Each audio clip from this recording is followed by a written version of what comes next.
Okay, so Rutgers lands a linebacker, adding more physicality, athleticism, and depth. Let's get to it.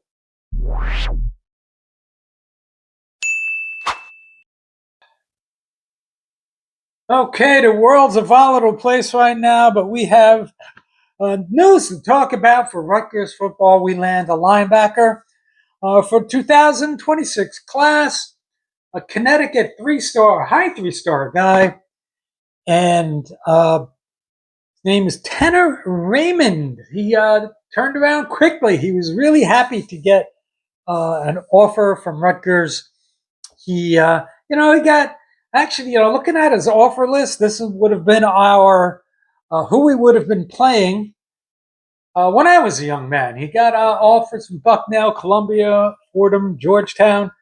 Hey, we like smart guys, and that's always a good sign. And we're kind of building. We talked about how we're building physically bigger teams, more athletic. And we're also getting some smart guys with Adam Shaw's decommitment. Kind of, with Shaw, you saw that there was a lot of pressure on him from the Michigan State community because he would have been a legacy at Michigan State. And but we were able, and another good sign for the staff is not only are they doing a good job finding quality athletes, building depth, but they were able to react on a dime and find a replacement for Shaw. Just a quick recap: Shaw was number 21 in the class of 2026, number 87 linebacker overall. He was out of Pascagoula Valley. Dual threat guy, which, Tanner is also that. We'll get to that in a second. There's another aspect of guys that we were recruiting. They're two-dimensional players. They play both sides of the ball fairly well. Shaw threw for 1,300 yards, 13 touchdowns, 1,000 rushing yards, 15 rushing touchdowns. He was the son of former All-American Stephen Shaw. And his mom, actually, I think, played field hockey. And I suppose that Jonathan Smith and the Michigan State community will put pressure on him to join them. Nonetheless, on to Raymond. 6'3", 200 pounds. I've also seen 220 from ESPN and I think the Night Report. Well, that's a little bit of a difference there. 6'3", 220 is an excellent size because if you can grow into 6'4", 230, 235, 240, 245, that's good stuff. It can be an edge or a linebacker. He also played basketball, another kind of dual sport kind of guy. 4'6", 40. He's toolsy. He's athletic. He has, you can mold him. He's a lump of clay that you can turn into a successful linebacker. But I also, we've done some work in the tight end room after having nobody. Now we've got some guys, and I watched some of his tight end tape. Now he's not real twitchy. But he finds a soft spot, gets open, and makes catches. I don't know if there's any sort of dual threat in his future. Nonetheless, we were the first big boy school to offer. I think James Madison, it's a good program. You can't up your nose at James Madison. They do pretty well. I think they also offered him. After we did, right before we did, whenever it was. But we need at linebacker. We need depth and experience. We, life after Tareem and Motoré. Rainbow Newell join. The upward trending up. Daryl Jabome. Moses Walker, we keep waiting, for him to finally take that leap. as a 4-star guy out of New York. Hopefully he reaches some potential. Abram Wright, will he rebound from that crazy injury he had last year?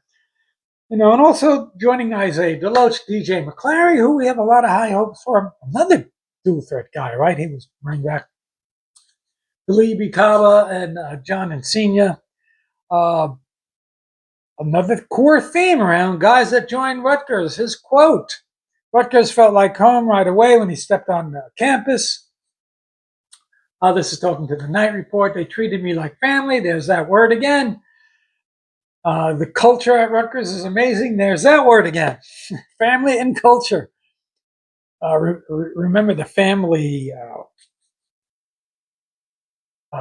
things on uniforms and in the locker rooms. Maybe we should have like culture on there or something. Nonetheless, he played for Choate Rosemary Hall in Wallingford, Connecticut, which is kind of a renowned boarding school. He, like I said, played on both ways, tight end and linebacker. And, if he could shave a little bit off his 40 time, put on a couple pounds, this guy has the potential to be a monster.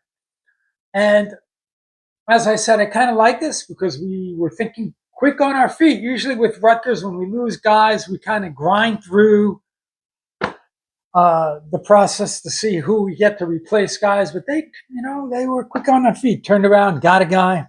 And we're getting guys from, we've talked about this before, different parts of the country, including SEC, going to Pennsylvania, Penn State, backyard.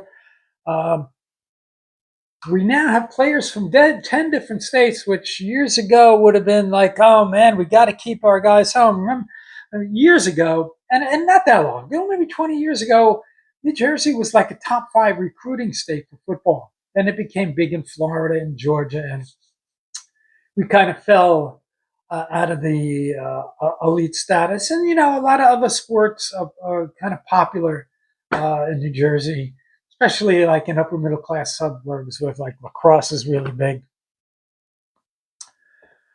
But nonetheless, I believe that's 23 commits, which I think puts us right behind USC, who not ironically has the number one recruiting class in the Big Ten right now. That'll all change by the end of the cycle. But with Shore, decommitting for 2026, we had one commit, so we needed some depth, we needed some athletes, we needed some guys with size, and we're doing a really good job with that. We have our eyes on 3-star linebacker Tyson Harley out of Washington, D.C. He's apparently has a bunch of offers from Power 4 schools. Nonetheless, we're grinding away. We're rising and grinding. We're getting guys. We're getting all these guys are 3-star athletes or above. I'm not sure if there's anybody in 2025-26 that's not a 3-star athlete. So that gives us, some think like the 2012 class was like the best class. But I think when it comes to depth of life, from top to bottom, having quality and depth and size, from top to bottom, this has got to be one of our best classes of all time. Nonetheless, there you have it, everybody. Enjoy your week. If there's any more news we've got, what's up with athletic director? All of a sudden, there's no news on that. Nonetheless, enjoy the rest of your week, everybody, and we'll see you.